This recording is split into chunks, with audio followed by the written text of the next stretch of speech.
Informasi berikutnya, PJ Gubernur Jawa Barat B. Mahmudin bilang pemerintah menetapkan status tanggap darurat atas peristiwa puting beliung yang menerjang Bandung dan Sumedang Rabu sore kemarin. Sejumlah kerusakan pasca peristiwa puting beliung tampak melanda kawasan Ranca Ekek, Kabupaten Bandung, Jawa Barat. Kerusakan terlihat mulai dari bangunan di pinggir jalan, kerusakan tiang listrik hingga kondisi pabrik di kawasan Ranca Ekek yang porak-poranda. Pemerintah menetapkan status tanggap darurat dan akan menanggung biaya pengobatan para korban.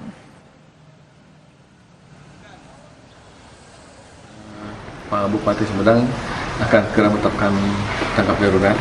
Jadi untuk perumahan rusak bisa dibantu oleh BTT-nya Sumedang. Dan tidak ada korban jiwa. Nah, untuk yang perusahaan yang mengalami kerusakan, Bupati Sumedang akan bicara dengan Apindo dan juga dengan ada 14 perusahaan. 14 perusahaan yang mengalami kerusakan. Ya.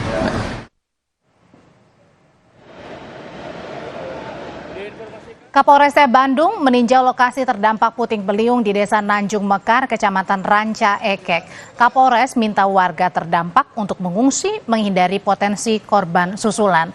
Setidaknya ada 223 rumah di Kecamatan Ranca Ekek, Kabupaten Bandung rusak berat, 208 rusak sedang, dan 66 rusak ringan akibat puting beliung yang menerjang wilayah perbatasan antara Kabupaten Bandung dan Kabupaten Sumedang pada Rabu sore.